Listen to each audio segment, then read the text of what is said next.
Eduardo Tracanella. Como é que está você, meu amigo? Tô bem, Jô. Tô super bem dentro do possível. Acho que eu tô levando bem a situação. E você, tudo em ordem? Tudo em ordem. Estamos aqui fechadinhos em casa. Ninguém aguenta mais ver aqui esse fundo do meu escritório, que é onde fica mais próximo à internet, para a gente não ter tanto. É mocap isso aí? É mocap, Jô, Quase para um parecer mockup. criativa, Não, inteligente ou não? é quase um mockup, é uma bagunça, mas é uma bagunça mais ou menos organizada, então não dá para tirar muito do lugar. Outro dia eu fui impactado por uma propaganda no Instagram que era sobre isso. Eles estavam vendendo mockups de bibliotecas Não, para a eu gente vi isso parecer daí. culto nas lives. Eu vi isso daí, tá muito bom. Deixa eu te contar um pouquinho. A ideia aqui é exatamente reunir mentes brilhantes de clientes que estão enfrentando pela primeira vez coisas absolutamente novas em diferentes categorias.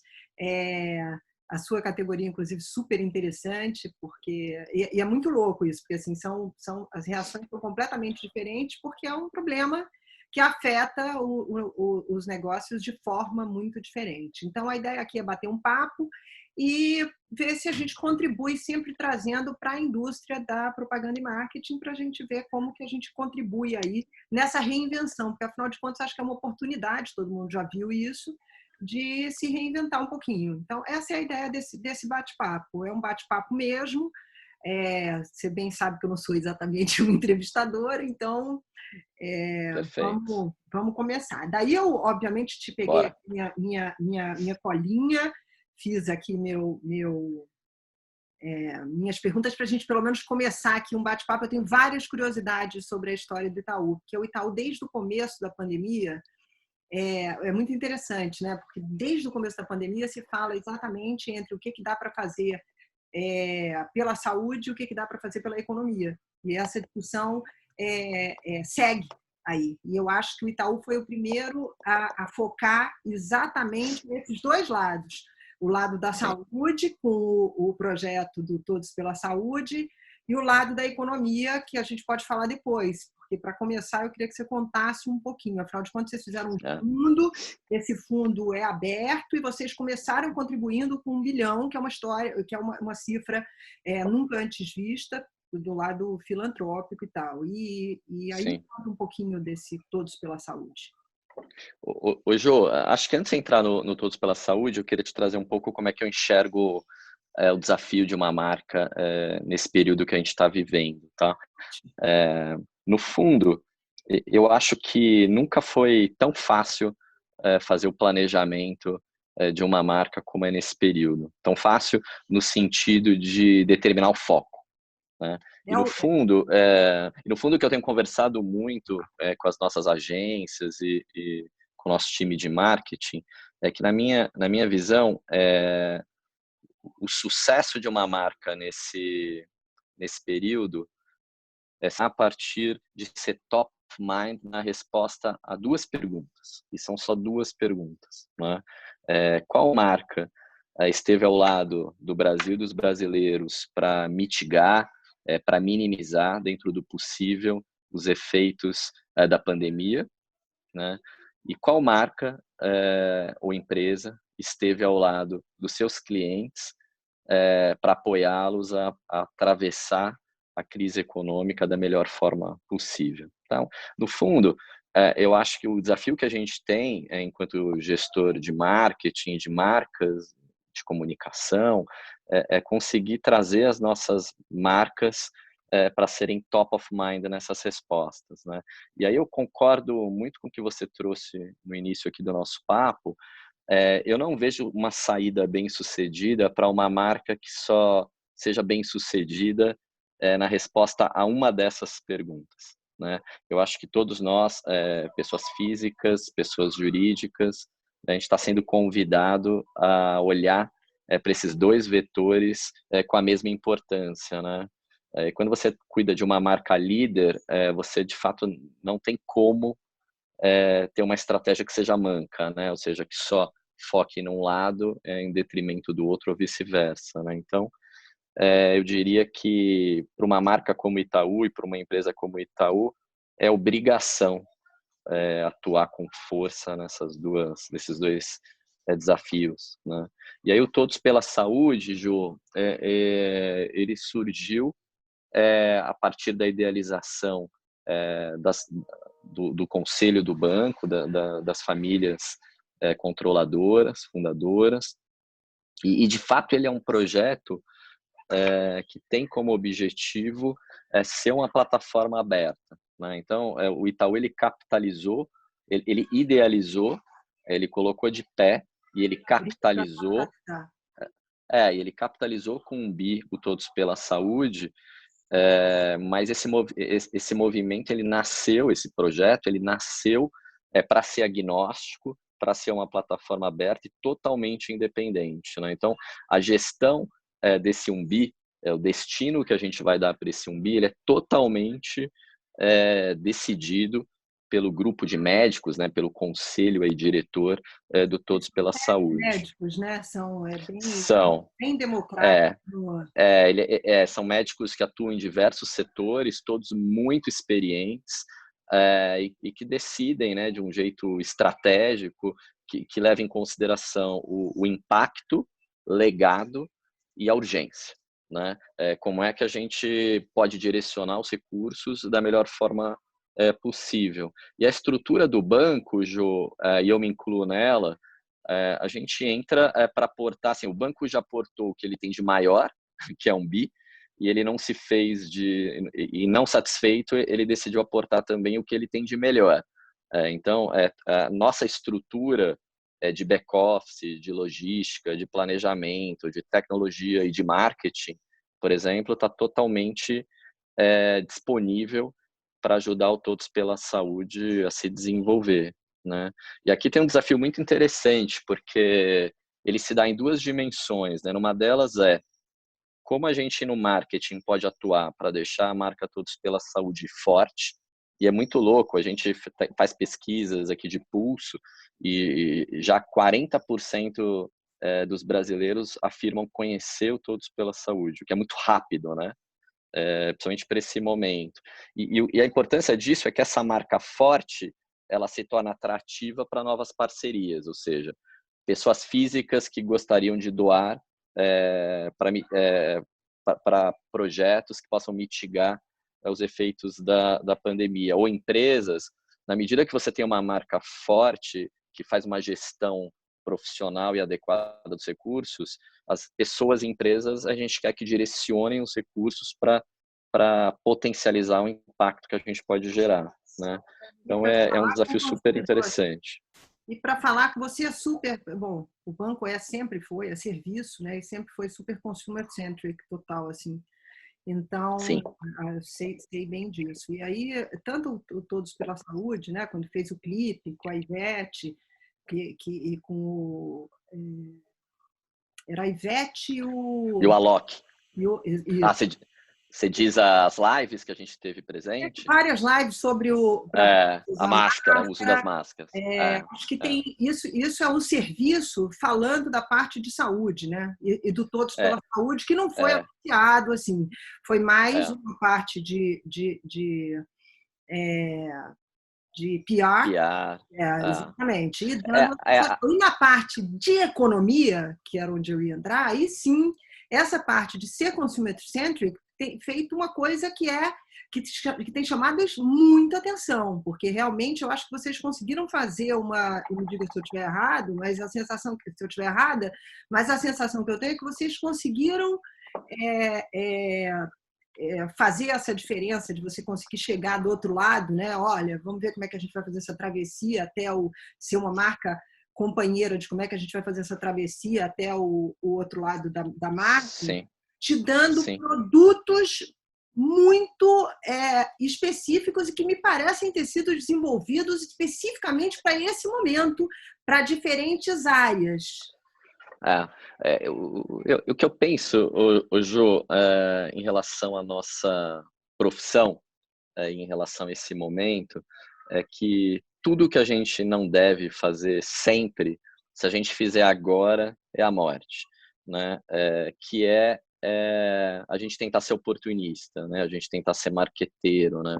Então, é natural, né, que as marcas, que as pessoas que lideram o marketing das empresas, as equipes, as agências de publicidade, tenham muita ansiedade, né, em colocar na rua comunicações que, teoricamente, ajudariam as pessoas a atravessar esse momento, né? Mas isso é voo de galinha, né? No fundo, é, isso não resolve, muitas vezes, a vida das pessoas e destrói marca, destrói imagem legitimamente. Acho que tem mais é que destruir imagem mesmo, né? Então, o que a gente procurou fazer é ter calma, ter muita empatia, olhar de fato para o que as pessoas precisam e para o momento delas, e tentar customizar produtos e serviços de forma, de fato, a apoiar as pessoas para fazerem a travessia, né? Eu gosto muito de algo que a gente vem se provocando, né? E que num dos filmes que a DPZ desenvolveu para a gente, com o texto da Laura, onde a gente confronta a legitimidade do que a gente publicitariamente vem falando há muito tempo.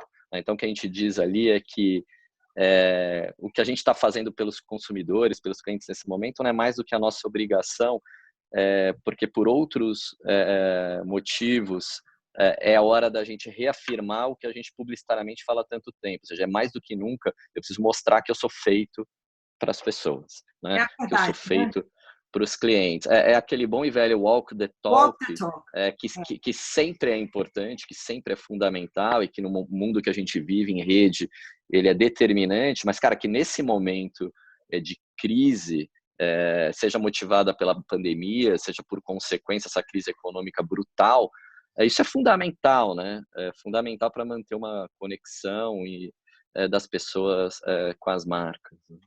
Não vai ser fácil, mas juntos nós vamos passar por isso, né? Que eu acho que Essa campanha. E, a gente tem falado isso. e deixa bem claro, de fato, o Que é a posicionamento verdade, né? do clube. Que é a verdade, né? E aí que tá, né? Acho que não é hora da gente prometer o céu de brigadeiro, porque o céu de brigadeiro vai demorar para voltar, mas é hora da gente estar junto, né, Jô?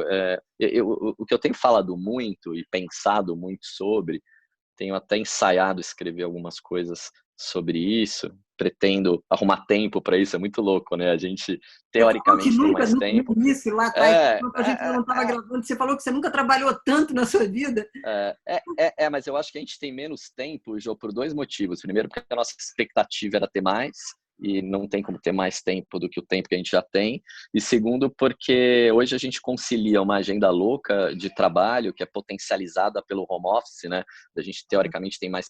teoricamente não, a gente tem mais produtividade, vai encaixando coisas, mas como é que a gente concilia isso com a vida pessoal, né? Então, eu diria que o home office está invadindo a nossa casa, a nossa rotina familiar, e é natural que a rotina familiar invada também um pouco o home office, né? Então, de alguma forma, sobra menos tempo.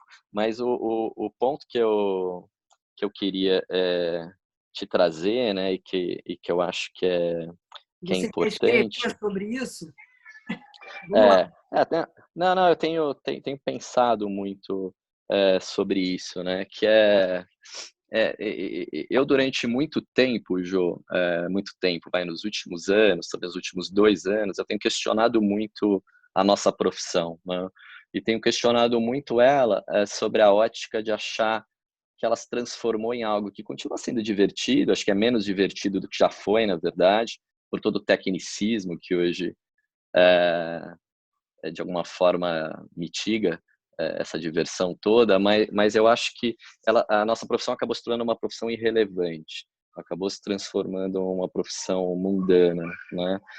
E eu venho pensando muito nos últimos tempos em relação a como é que a gente traz mais significado para o que a gente faz, né? Como é que a gente traz um pouco mais de propósito pro nosso dia a dia e pro produto final que a gente gera, né? E a oportunidade que eu estou tendo nesse momento está me reconectando totalmente com tudo isso. né? Então, é muito louco quando você pega o que teoricamente você sabe fazer de melhor. No meu caso, a única coisa que eu sei fazer é marketing, é comunicação, e você coloca isso a serviço de algo que é de fato relevante para as pessoas, né? Então, por exemplo, quando a gente aprova a campanha, idealiza a campanha que incentiva o uso das máscaras, cara, a gente está falando de salvar vidas, né? E não sei eu que estou dizendo.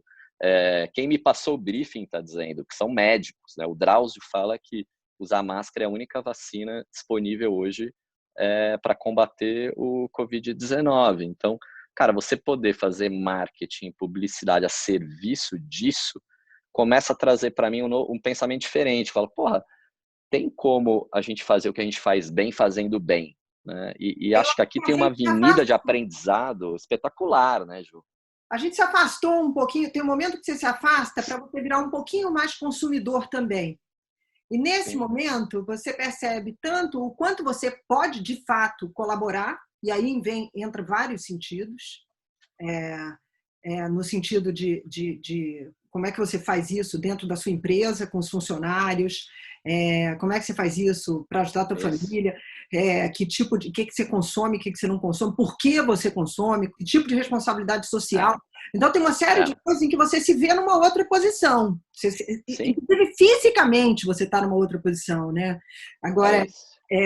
então, eu acho que é um momento, por isso que eu acho que é uma oportunidade realmente de repensar uma série de coisas e modelos.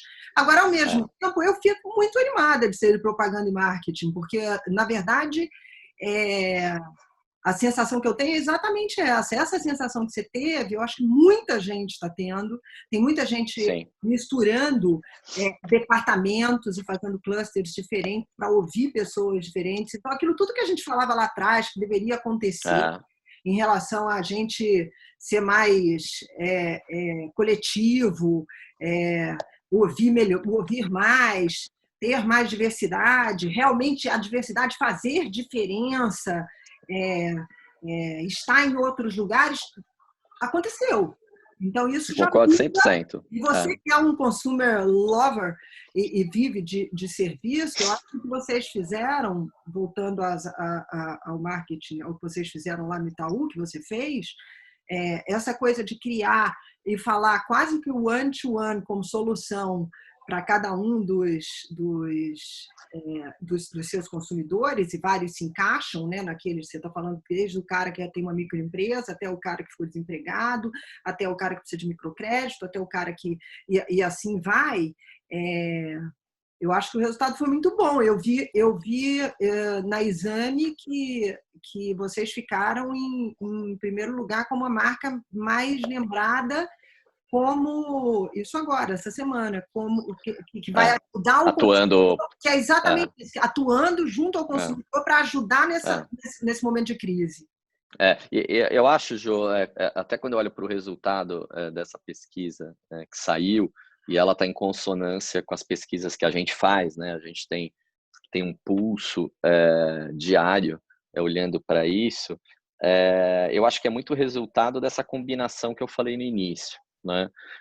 Eu acho que não tem como você separar os dois pilares de atuação de uma marca hoje, né? Ou seja, a marca, ela precisa ser uma marca cidadã, ela precisa fazer o papel dela não só para os seus clientes, mas para todos, para o país, né? O Cândido, presidente do banco, fala uma coisa que eu acredito muito, né? Que não dá para uma empresa querer ser melhor que o país onde ela atua, né? Que isso Isso não é aí. sustentável. E a gente tem feito esse papel e, ao mesmo tempo, tem um outro pilar de marca parceira, que é você estar do lado dos seus clientes, você apoiar os seus clientes, que também precisa acontecer com muita força. Então, eu acho que independente do segmento onde a marca atue, essa combinação de fatores é o que torna potente a presença e a atuação da marca nesse momento, né? Tem um negócio que você falou, Jô, que, se você me permite, eu queria explorar, porque eu acho que é super importante para o nosso mercado, e que a gente Essa é está a ideia. vivendo, Vamos lá.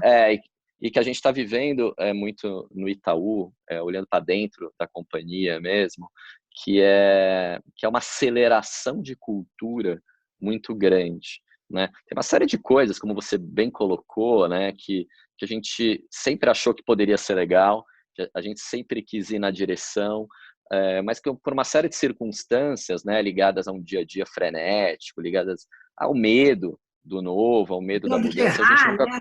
medo de errar, a gente nunca colocou em perspectiva, né? E eu acho que esse momento que a gente está vivendo, que é sem precedentes, tem ajudado a acelerar essa transformação toda, né? Então, eu estava outro dia conversando com as nossas agências e fazendo isso também por vídeo, né?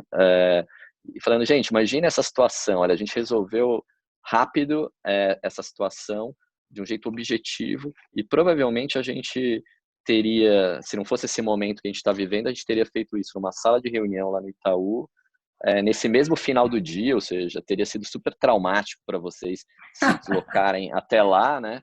E, Verdade. cara, e não tem não tem a menor necessidade, né? Então, eu acho que, seja do ponto de vista de home office, seja do ponto de vista da gente remotamente tá se conectando também com as agências, seja do ponto de vista até de uma reflexão sobre como a gente produz as coisas, como a gente faz as coisas, que eu acho que vai mudar muito. Mas tem um outro ponto que você trouxe que eu acho que é fundamental, que vai ser um asset, acho que vai ser um legado para a sociedade, vai ser, e obviamente também para o nosso mercado, que é a solidariedade, né? Que é a empatia. Então, cara, não existe, assim como o Cândido falou, né? Que não existe, não tem como, né? Uma empresa querer ser melhor que o país onde ela atua, não tem como uma área de marketing achar que ela pode ser bem sucedida sem a sustentabilidade do ecossistema onde ela atua.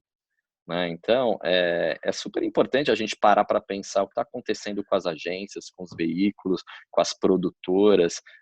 Imagine as empresas que fazem eventos, né? Enfim, como é a evolução desse mercado, né? Como é que a gente pode contribuir nisso?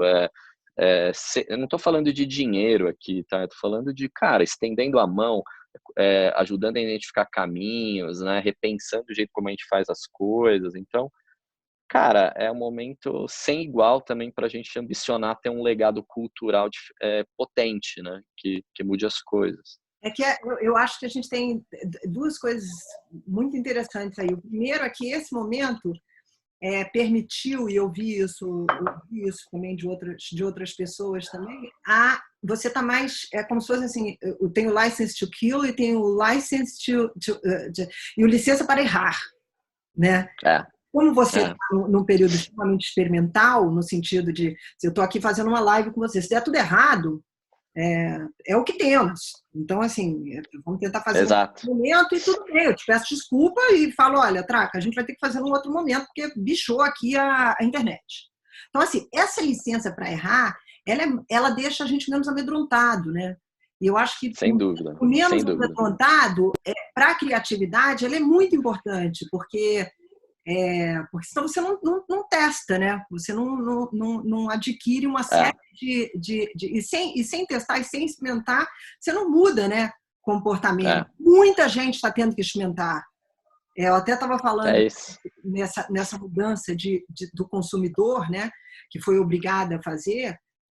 Me lembrei até que as vovóglas, em algum momento, elas voltaram, porque nessa coisa do serviço também, eu fico vendo meu pai e minha mãe tendo que fazer live pela primeira vez, que é um troço que eles não sabiam nem que existia, né? E olha que eles estavam É, com computador, tem iPhone. Jô, e tem uma coisa interessante aqui, né? Você citou o exemplo das vovógras e falou essa coisa de errar, essa coisa de fazer diferente. Obviamente, a gente fez a propaganda com elas por Skype ou por Zoom, não sei, enfim, a gente não pôde ir até a casa delas, elas são grupo de risco, não existe isso, né? Então, e aí, né? O Itaú que sempre teve um craft perfeito, né? Cuidado por profissionais espetaculares, né? De direção de arte. Como é que a gente, em algum momento, vai botar um comercial na TV, cara, feito por Skype, né? Mas os É, sentimentos é, é... mudaram. Se não for Oi? feito por. Os sentimentos do consumidor também mudou. Se É, for uma superprodução, ele vai falar: como é que esses caras tiveram coragem de fazer isso? Então, exato, assim, exato. o aceitável é exatamente É, que não tenha é, nesse momento. é. E o nível o resultado que a gente obteve, por exemplo, com essa publicidade com elas, que é mais que uma publicidade, né? É uma prestação de serviço, Isso.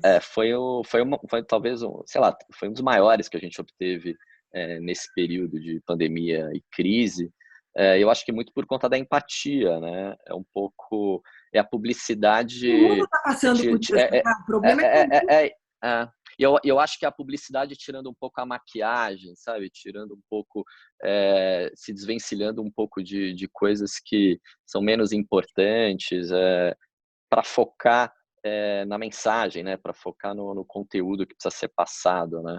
E adaptando a forma, né? Para potencializar isso, né? O que eu tenho falado muito, a minha filha aqui, Ju, Maria, Oi, que eu tenho, Maria! Tudo bom, que eu tenho, querida? Como você já está tchau para tia Ju, grande, você está muito tá grande. Eu enorme, acompanho você, porque eu sou amiga, tá muito falando que te amiga da acompanha, sua mãe. ela é amiga da mamãe. Ela não tá ouvindo, tô traduzindo, Ju. Mas uma coisa que eu tenho falado muito, assim, é que tem um pouco a ver com tudo isso que a gente está falando, é que a crise, ela Tchau, desnuda, Mary. o que eu tenho falado muito é que a crise desnuda valores, né? Então, cara, meu pai já dizia isso, né? E acho que o pai de muita gente disse também, não é autoria dele, mas cara, é nos momentos de dificuldade que a gente testa o caráter, que a gente testa os valores, que a gente põe à prova a Isso. crença, o ponto de vista das empresas, das marcas, né? Então, eu acho que tudo que a gente está vivendo vem muito a serviço disso, né? E se a gente não sair dessa, a gente pode sair com o mercado, Jô, com mais dificuldades, tá? E acho que a gente vai sair com o mercado com mais dificuldades. Agora, se a gente não sair com um mercado muito melhor, do ponto de vista de como ele está constituído, das relações que permeiam ele, né? E por consequência de oportunidades futuras, a gente está perdendo uma oportunidade sem igual, né? De fazer a transformação que a gente precisa, né? Então, eu tenho um lado, obviamente, como qualquer brasileiro, né? E qualquer profissional, de angústia, de apreensão, mas eu tenho também um olhar muito otimista em relação ao que a gente vai fazer aqui daqui para frente, sabe, no nosso mercado. Eu acho que humanizou, né? A gente tem a sensação que eu tenho é que assim, e aí por isso que eu te falei que a gente vira um pouco mais consumidor, né? Porque É, humanizou, trouxe tudo para é, uma coisa mais verdadeira. Todo mundo tem problema com o pai, com a mãe, as limitações com os filhos é, dentro de casa. É, é, e não acho que isso seja uma mudança de comportamento obrigatória, mas eu acho que a gente vai ter um momento que não vai ser ou, né, uma coisa ou a outra, vai ser um momento né, em que a gente vai acho que sim. acrescentar coisas, porque evidentemente não vai ter o dia que acaba esse Sim. negócio. Então, assim, Não, não vai. se reinventando aos poucos. Então, tem É, gente que vai continuar trabalhando em casa, outros vão. é.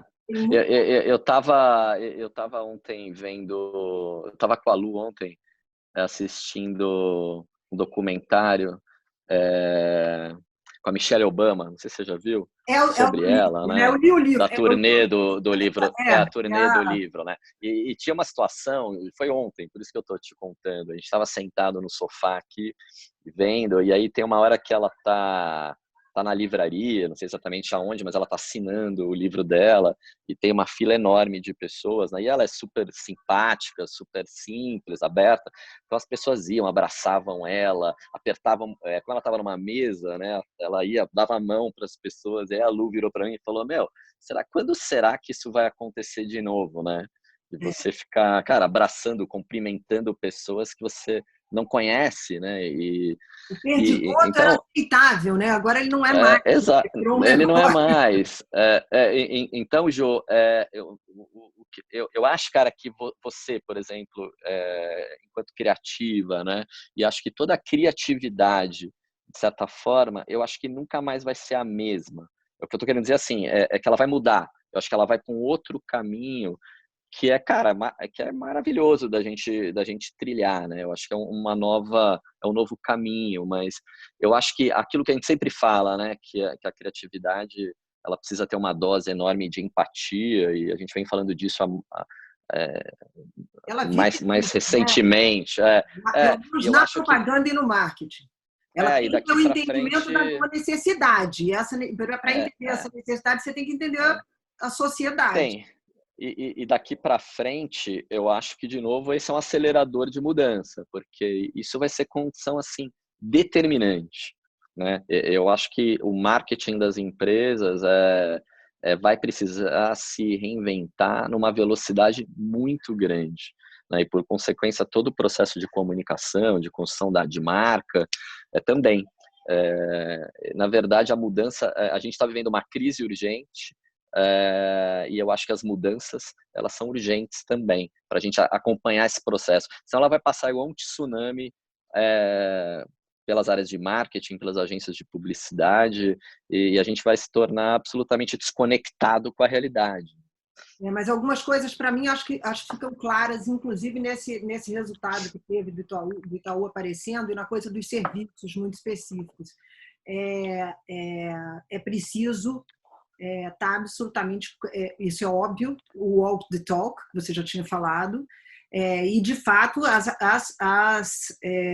as empresas que já estavam num rumo e já tinham uma personalidade e verdades para acreditar, fica muito mais fácil você manter uma conversa. E eu acho que a gente está na era da conversa, não dá mais para fugir dela.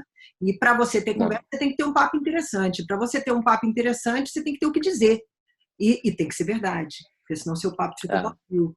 Então, eu acho que esse é um momento que isso já mudou lá atrás e ficou ainda mais óbvio, né? Nesse momento em que você precisa falar.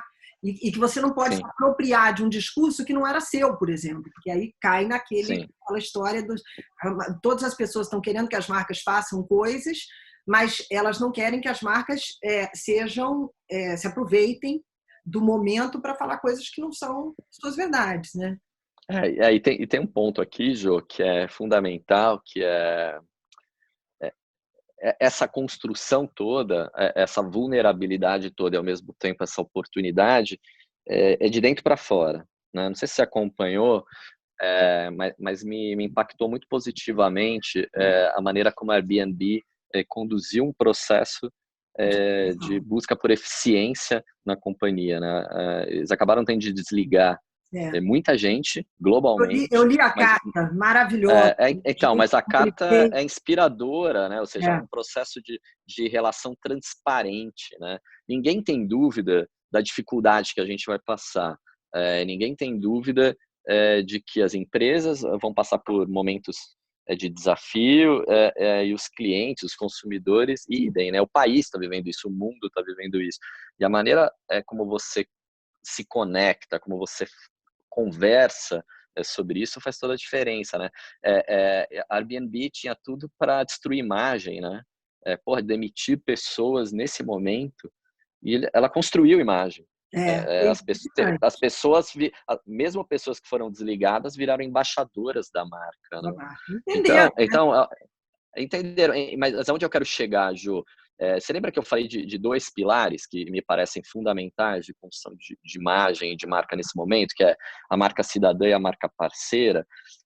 Se você for tudo isso, mas para dentro de casa, você não estiver cuidando das suas pessoas, você não estiver provendo a elas, né, condições de trabalharem com tranquilidade, com segurança, e com a melhor experiência possível, se elas não se sentirem cuidadas, protegidas, respeitadas, não fica de pé, né, esse binômio. Então, eu acho que também é um desafio, quando eu falo que a crise desnuda valores, ela desnuda valores em todos os sentidos, né, de como as marcas e as empresas vão se relacionar com todos os públicos, né.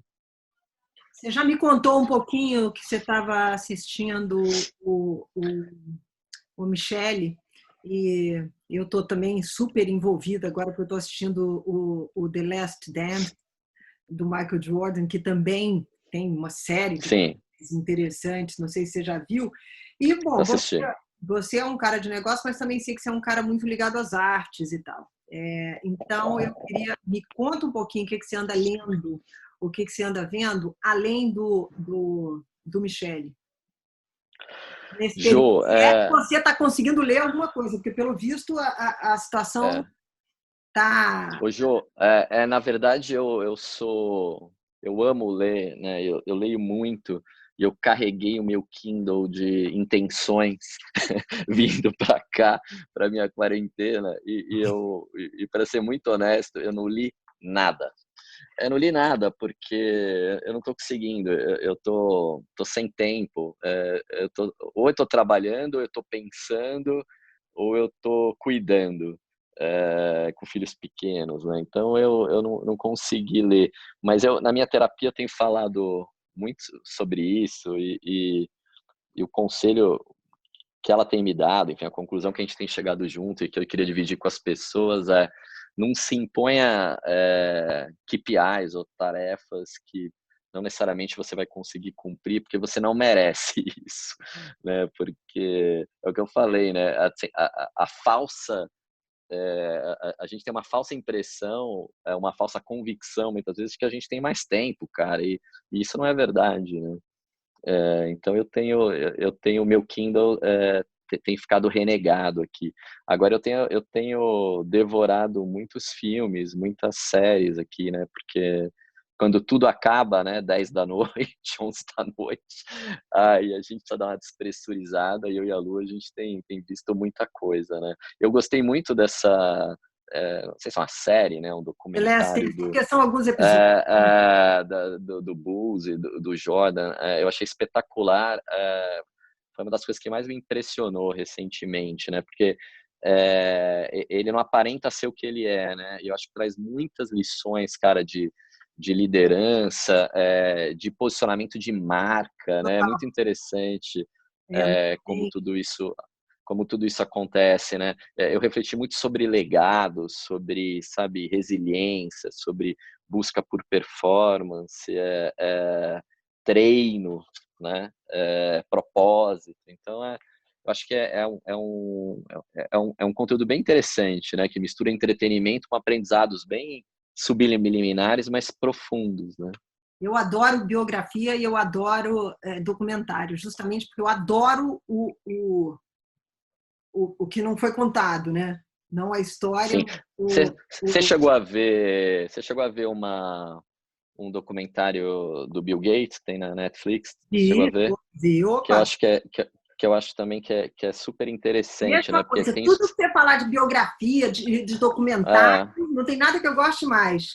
Porque é exatamente você é, desmistifica uma série de coisas. Ou constrói sim, outras, mas o fato é que o contexto é um negócio muito interessante que a gente nunca pensa. é, E o não, contexto, ele é fundamental, que é onde o que é, estava acontecendo naquele momento para que tal coisa fosse. Ele não fica perdido, é como a arte mesmo. é. E eu acabei vendo esse documentário do Gates, sei lá, uns 6 meses atrás, sei lá quanto tempo atrás, mas é muito louco como ele é atual, né, em relação a esse olhar de coisas silenciosas, né, que estão acontecendo, infelizmente aconteceram, e que a gente às vezes não enxerga.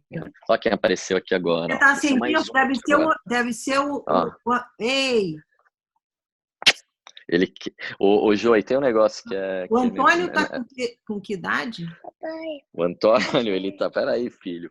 O Antônio vai fazer 4 agora, né, filho? Oi, Semana que vem. Antônio, deixa eu fazer uma pergunta, deixa eu entrevistar você aqui, deixa eu perguntar uma coisa. Não, já se mandou, Jô. Já se Ele mandou. já usou o Facebook, contador de histórias, e o bonequinho lá que vocês criaram para contar histórias no. Sim, sim. Já usou? Eu ia O- perguntar para ele, é, eu vou começar a entrevistar ele aí. Antônio, ele, volta. ele já usou. Ele usou, Jô, mas tem duas coisas aqui que eu acho que é legal de dividir com você, né?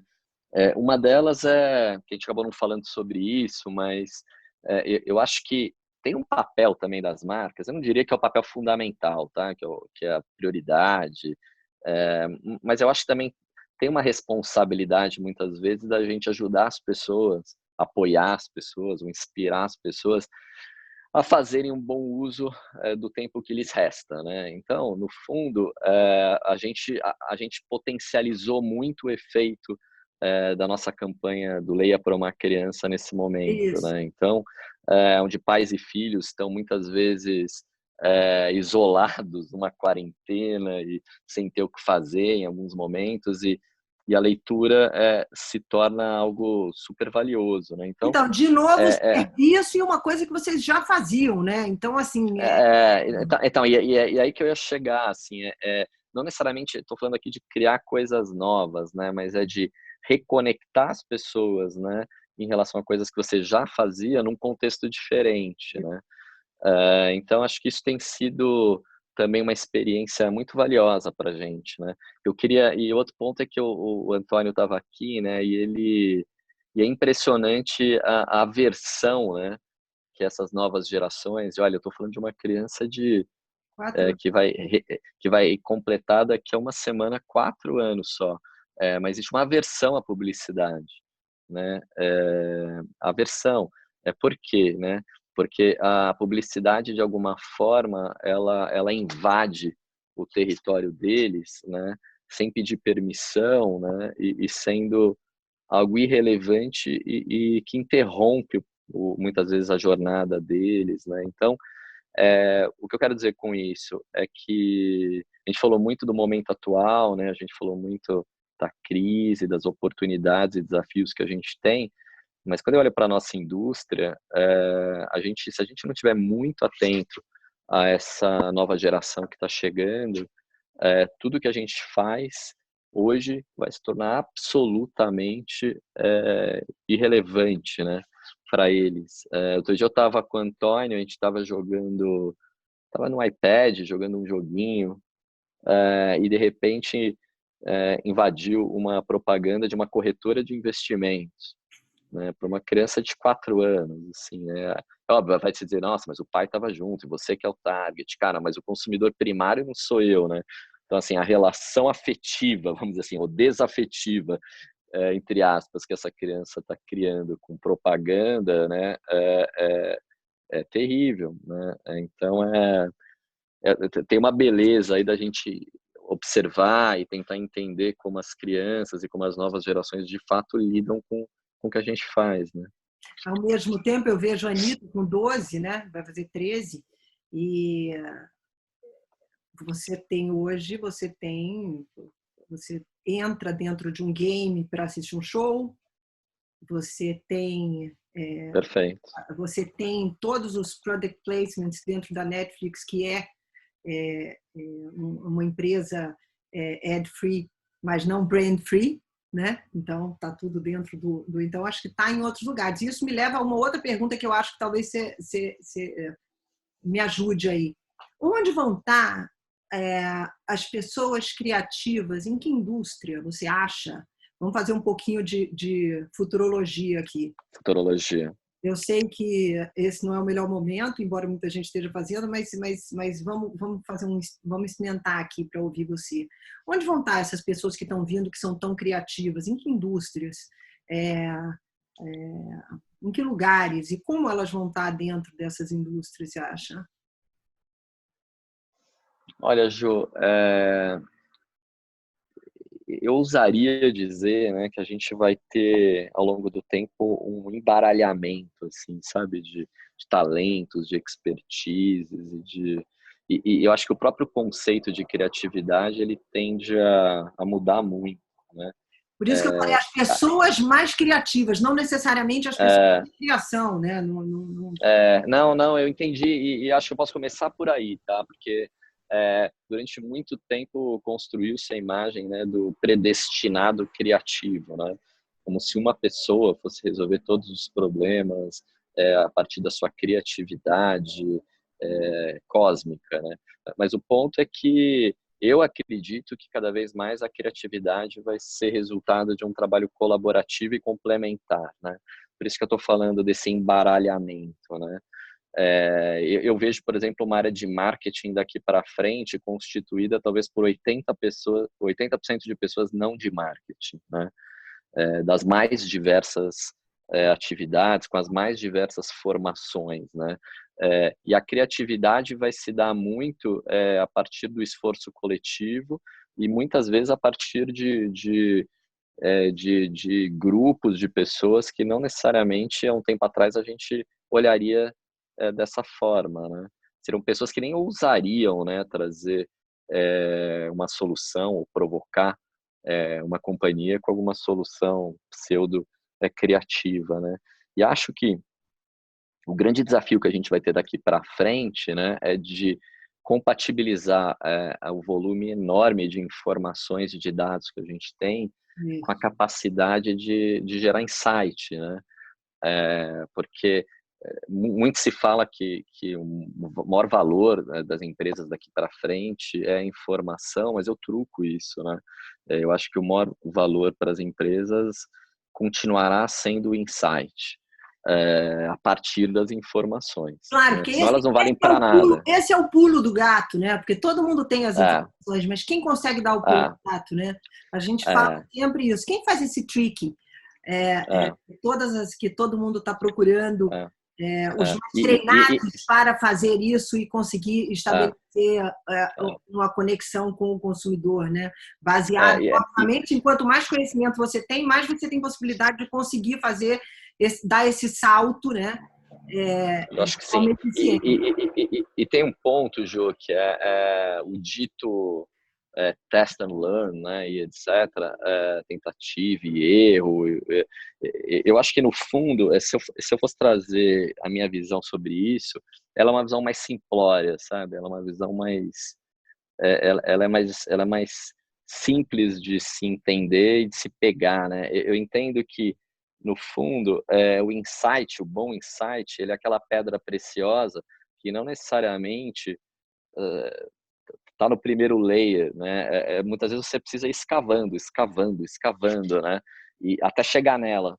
E isso é um exercício de não só de criatividade, mas, cara, de transpiração, de resiliência, de obstinação, né?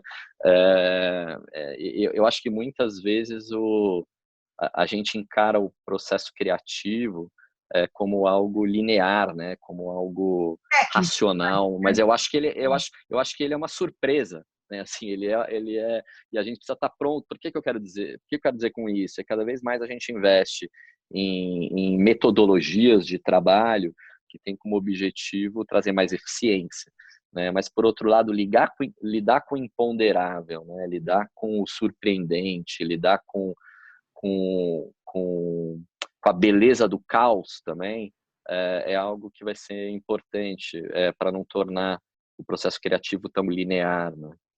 É, Até porque, por que que eu estou dizendo isso? Porque a gente está vivendo um momento que mostra que a sociedade não é linear.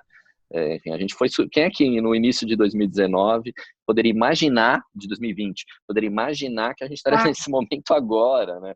Então, o que e que a gente aí está a tendo que criatividade fazer? tem que estar em todos os lugares, né? Porque você tem que reinventar. Jô, o que que você faz com o seu planejamento de marketing que você construiu no início do último quarto, sei lá, o penúltimo quarto de 2019, cara?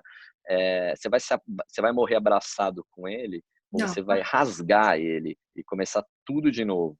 Então, eu acho que essa capacidade de reinvenção, de adaptação, de mudança de rota, eu acho que tudo isso que é um fator humano, é, é o que vai potencializar o uso de coisas que não são humanas, né? é. Como, por exemplo, tecnologia, informação e etc. Tem algumas coisas algumas palavras que eu tenho ouvido bastante de muita gente em diferentes contextos, né?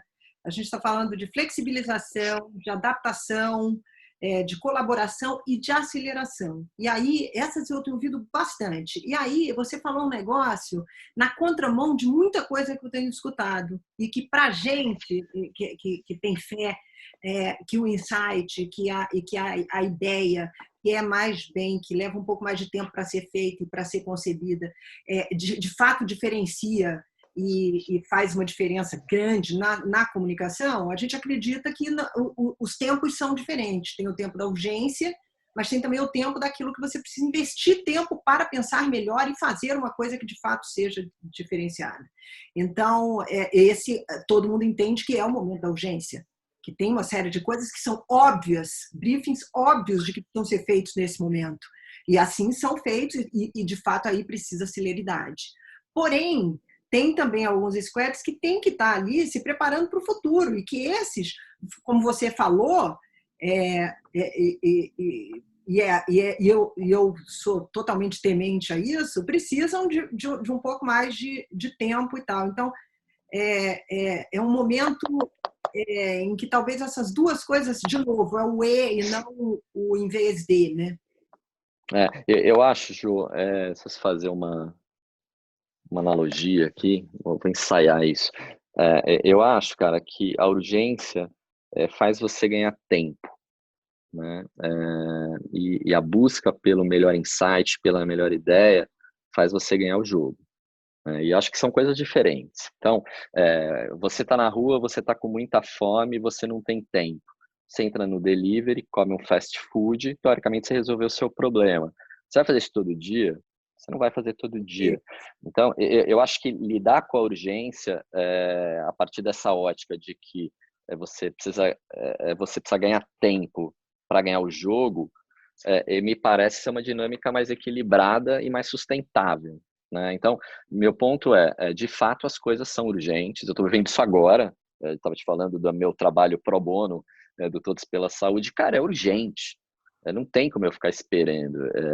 Cada segundo que a gente perde podem ser vidas que a gente não está salvando. Então, ok, isso é urgente, mas eu acho que a dinâmica da relação de uma área de marketing com uma agência de publicidade, ou seja, o processo criativo, né, que as companhias hoje vão se servir ou precisam, precisa combinar esses dois fatores, né? Eu acredito muito, Jô, na transpiração, sabe? Eu gosto muito de escrever, né? Não escrevo tão bem quanto você, mas eu gosto muito. É incrível, né? Quando às vezes você vomita um texto, né? Brum!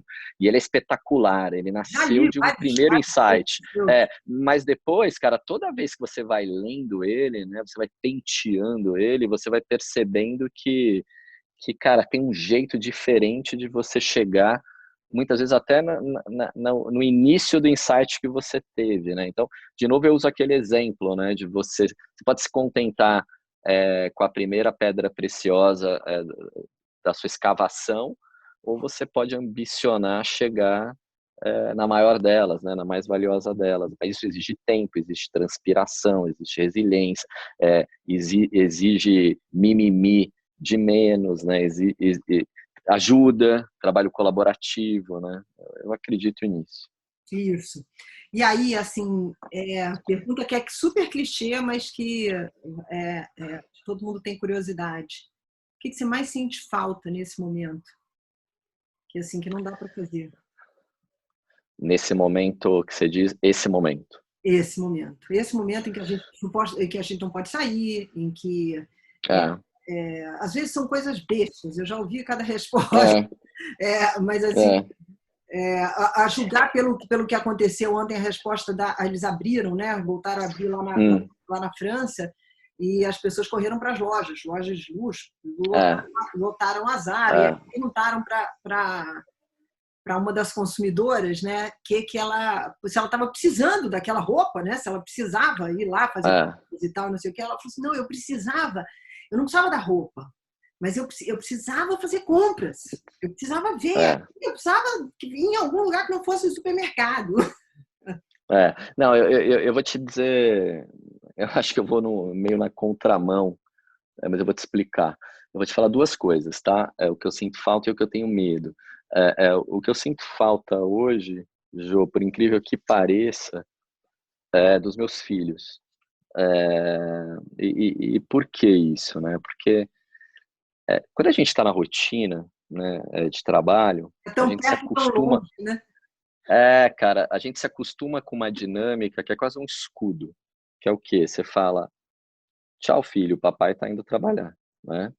E cara, faz parte, é a maneira como tudo está construído, né? Todo mundo sabe, é uma teórica zona de conforto. Quando você está no epicentro do seu lar, né, cercado pelos seus filhos, e no meu caso são os filhos, mas poderiam ser, dependendo da pessoa, isso se manifesta de um jeito diferente. Cara, é o que você falou, você está muito perto, mas você está longe, né? Então, cara, isso despertou em mim um sentimento de falta que teoricamente eu poderia, talvez eu não percebesse, né? Então, eu acho que, olha lá, tá vendo? Falando nisso, ó, eu acho que é isso que eu tenho refletido muito sobre isso, né? E outra coisa, peraí só um minuto, Ju, uma parada. Peraí. E o ponto, Jô, que eu acho que eu tenho mais medo, na verdade, é o medo de voltar Peraí que o Antônio tá chorando, peraí, Jô. Antônio, pausa Pausa para o choro do Antônio. O Antônio é melodramático, entender o ele que é o Antônio está sensível, precisando nesse momento. ele é sensível. Mas eu acho que aí o meu maior medo, sabe qual é, cara? Eu tava falando disso de novo na minha terapia essa semana, que é o medo de voltar, cara. É o medo de voltar, porque pensa bem, Jô, vou dar um exemplo que você trouxe, ou seja, essa pessoa que voltou ao mesmo padrão de consumo que ela tinha, não sabia porque, cara, que merda, né? Assim, cara, assim, o meu medo é assim, é muito louco, cara. Eu quero que acabe, mas ao mesmo tempo eu tenho medo que acabe, que eu falo, porra, será? Eu preciso aproveitar. Aí você fica não, eu preciso aproveitar para voltar um cara melhor, para aprender mais coisa, para fazer. E aí você fala, porra, de repente eu vou voltar. E aí, será que a minha angústia vai ser por não ter aproveitado o que eu vivi, né? Então, é uma coisa... Eu tenho falado um negócio que adapta, esse poder de adaptação. E de algum modo, você também já se adaptou, a gente também já se adaptou a esse outro. Como é que vai ser a readaptação? Vai ter como uma é que vai ser, Jô? readaptação. Eu estava outro dia defendendo uma tese que ela é absolutamente dramática, tá? Então, ela tem um viés dramático que, assim, eu estava falando, cara, que se eu tenho uma certeza do que vai acontecer quando tudo voltar ao normal, é que a gente vai ter traços de depressão em todo lugar. O que eu quero dizer com isso? É assim, a gente vai sofrer pelo que a gente não aproveitou, a gente vai sofrer pelo que não mudou, né? A gente vai sofrer porque a gente vai perceber que a gente continua não tendo todo o tempo do mundo para fazer as coisas que a gente queria fazer quando a gente estava em quarentena. Então, assim, eu acho que esse é um ano de muita adaptação, sabe? De muito autoconhecimento, de muita conexão com o que importa. A gente tem uma baita oportunidade, né, cara, de sair melhor, seja como pessoa, seja como indivíduo. E eu acho que um profissional de marketing, de comunicação, que lida essencialmente com emoções, né, sejam elas no extremo que forem, cara, a gente tem de usar o nosso lado sociólogo, né, filosófico, de cientista, a gente precisa entender tudo isso, a gente precisa ter tempo para isso, porque aqui vai estar uma mudança enorme, brutal, do jeito como a gente sempre fez as nossas coisas. E eu acho que para quem é de banco, me conta se ainda é mais diferente ainda, porque a sensação que eu tenho é que pessoas de banco, a resistência, por exemplo, a você trabalhar de casa era maior do que em qualquer outro lugar. A roupa que você usa, a flexibilidade que você dá. Eu acho que nem é tanto, isso nem se adapta tanto. Eu conheço melhor o Itaú, que eu atendi Itaú, mas então é o único. Eu acho que o Itaú ainda é mais aberto, mas mesmo assim é um banco, é uma instituição que tem uma série de formalidades as quais a gente acabou abrindo mão nesse momento. Então, talvez seja ainda mais. Mas isso tem um lado positivo, né? Porque assim, se talvez se fosse experimentar a possibilidade de funcionar à distância, agora existe uma justificativa de que, olha, funciona. Essa pode ser a desculpa, né? Pode ser. Na verdade, assim, eu não sei, né, se para um banco é mais difícil ou não. Talvez determinada medida seja, né? Mas eu acho que o mais importante disso tudo, Jô, é que a gente tá ao vivo, né? Nessa época de lives, né? Então a gente está ao vivo fazendo um beta, né? É um beta ao vivo. E assim, é um beta ao vivo que a gente não brifou. E a gente está no meio dele, né, cara? Então, não tem como as empresas, de novo, sejam elas quais forem, de qual setor forem, não pensarem, não estejam, e que não estejam pensando em, cara, como é que elas podem funcionar de um outro jeito, né? Elas podem ter um outro tipo de perfil de pessoas. Cara, por que a gente não investiu nisso antes? E acho que não tem Agora é a como. minha aqui, Anitta. Tô terminando, filha. Ó, fala com o papai. Oi, oi, tudo bem? Hoje as crianças estão mais agitadas. Então, mas eu acho que é isso, Jo, assim, eu acho que tudo vai mudar muito, né? E que eu acho que no banco, por incrível que pareça, lá no Itaú, pelo menos, a gente está, do ponto de vista de transformação, a gente está muito aberto para isso, sabe? A Acho. gente tem falado muito mais sobre como a gente pode extrair tudo de melhor que a gente aprendeu nesse momento do que quando é que as coisas voltam a ser como eram. A gente está sem pressa nenhuma, de voltar a E ser como essa parte eram. de serviços já tinha um monte de coisa que já funcionava, porque a gente sabe que no Brasil os serviços bancários são extremamente São avançados. avançados, até em defesa de um monte de defeitos que a gente tem. É muito Sim, louco, né? Mas é sim. verdade. Então, isso daí estava preparado. Eu acho que o que é novo e que foi muito legal, de fato, é poder trazer, inventar coisas para este momento especificamente, né? Produtos para este É, específico. é, Acho que isso foi um eu diferencial acho que sim. bacana. Aí acho que é um trend que veio para ficar, né, Ju? A gente vai precisar agora. Eu acho que é hora de você repensar tudo que você tem, olhar para o seu portfólio e redirecionar esforços para o que de fato agora é mais importante para as pessoas, né? Então, e eu acho que eu estava hoje falando sobre isso, né? Que por um lado, para quem cuida de marketing, de comunicação e até de prestação de serviços, vamos dizer assim, esse monotema, né, entre aspas, ajuda a focar, né? Então, de alguma forma, a necessidade das pessoas, das empresas, elas são notórias, né? E a gente sabe exatamente quais são, né?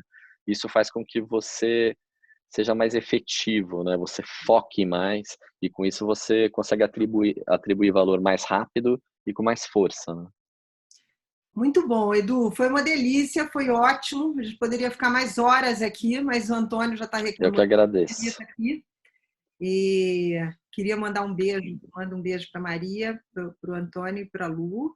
E Obrigado, vamos Jô. falar mais para frente. Acho que. Um beijão. Tá Posso fazer vendo, uma ó? última perguntinha, a última, aquela assim, final? Claro. Você tem um prognóstico positivo para o segundo semestre? De algum jeito? Não tenho. Não Vamos tenho. cortar esta parte final e encerrar antes. Não, não, Jô, eu não tenho, assim, é claro que as coisas vão melhorar, né? Claro que tudo vai passar, mas o meu ponto é que o segundo semestre já é agora, né? Então, a gente imaginar que a gente vai ter um segundo semestre fácil, né? Eu acho que não. O meu olhar positivo é que 2020 vai ser um ano de muito aprendizado e de preparação para os próximos muitos anos, né? Eu acho que aqui é quase uma parada, sabe? É quase um pit stop, é quase um novo setup. A gente está dando reset em algumas coisas, fazendo setup em outras. Então, o meu lado otimista é esse, cara, é que a gente está se preparando para o que vem pela frente, para um novo ciclo, né, de muitos anos. Então, eu acho que é isso, cara. São as pessoas, os profissionais, as empresas, a sociedade, os países, os governos. A gente precisa aprender com isso tudo para viver os próximos 20, 30, 40, 50 anos de um jeito diferente e melhor, né? O meu otimismo vai nessa direção e menos no curto prazo, de novo, porque o segundo semestre está aqui, né? A gente está final de maio, né? E a vacina ainda não se vê no horizonte. Mas Exato. nem vamos entrar nessa questão, que eu não vou entrar na questão do Brasil especificamente, além da Covid. Vamos deixar isso para um próximo Perfeito. capítulo. Tá bom. Beijo muito grande. Beijão, Jô. Um Beijo, beijo, tá? Obrigado. Tchau, beijo tchau. enorme. Muito bom falar com você. Um beijo.